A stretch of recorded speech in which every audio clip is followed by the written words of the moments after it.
আগ বাতৰা দিব লাগিছোঁ আৰু সকলো মানুহে যেন আনন্দ ফূৰ্তিৰে ওলাই আহে তাৰ সকলো আহ্বান জনাইছোঁ। কাৰণ আমাৰ বিশ্বাস কি কাৰণে কিনা ঘোষণা নকৰিলোঁ, কাৰণ আমি যে তিনিও পাৰ্টিৰে একেলগে হৈ আছোঁ, GSP, BJP আৰু UPPL, সেইটো দেখুৱাৰ কাৰণে। কাৰণ আমি যিকোনো কেণ্ডিডেট দিলে আমি জিতাব পাৰিম, অসুবিধা নাই, আমি ভোট দিয়া নিশ্চিত মানুহে। বিজেপিৰ এতিয়ালৈকে কাকো দেখা নাই ইয়াতে। বিজেপিৰ বৰ্তমান তেনেকুৱা আহিছে যে তেওঁলোকে ফ্লেগ নোলোৱাৰ কাৰণে তথাপি আমাৰ লগত যোগদান দিছে, তেওঁলোকে এতিয়া আমাৰ লগত জড়িত হৈ আছে।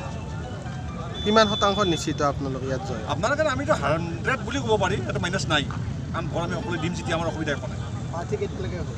পাৰ্টি হয়তো আমি আজিৰ ভিতৰতে দিয়া এটা কথা এটা আছে, এতিয়ালৈকে আমি দিয়া এটা সম্ভাৱনা আছে, কাৰণ সোমবাৰে নমিনেশ্যন দিয়া এটা কথা আছে। গতিকে আমাৰ পাৰ্টি মানে আমাৰ কাগজ পত্ৰ মানে ৰেডি হৈ আছে, গতিকে অসুবিধা নাই। আমি কালি লাষ্ট যেতিয়া নমিনেশ্যন দিয়ে, গতিকে আমি আজি টিকা দিবই লাগিব।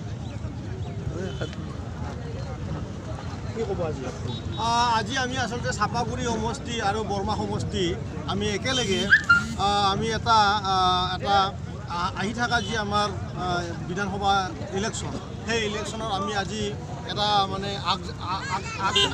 আগজাননী এটা ফেষ্টিভেল আহি আছে আমাৰ। আচলতে আমি এইটো এইবাৰ চাপাগুৰি বৰমা এইটো এটা বিজয় উৎসৱ বুলি ধৰি লৈছোঁ। আগামী 6 তাৰিখত আমাৰ ইয়াতে ইলেকশ্যন হ'ব, তাৰে যে এটা যে ডাঙৰ এটা বিজয় উৎসৱ আমি যে 6 তাৰিখত কৰিম, তাৰে আমি ৰাইজক এটা মেছেজ দিয়াৰ কাৰণে আজি এটা আমি বাইক ৰেলী এটা ওলোৱা হৈছে। পাৰ্টীৰ লগত কথা নাই আমাৰ, পাৰ্টী যোনে হওক, আমি GSPৰ পৰাই পাওক বা BJPৰ পৰাই পাওক বা UPPLৰ পৰাই পাওক, পাৰ্টীৰ লগত আমাৰ কোনো কথা নাই। আমাৰ পাৰ্টীটো ডাঙৰ, প্ৰাৰ্থীৰ লগত নহয়।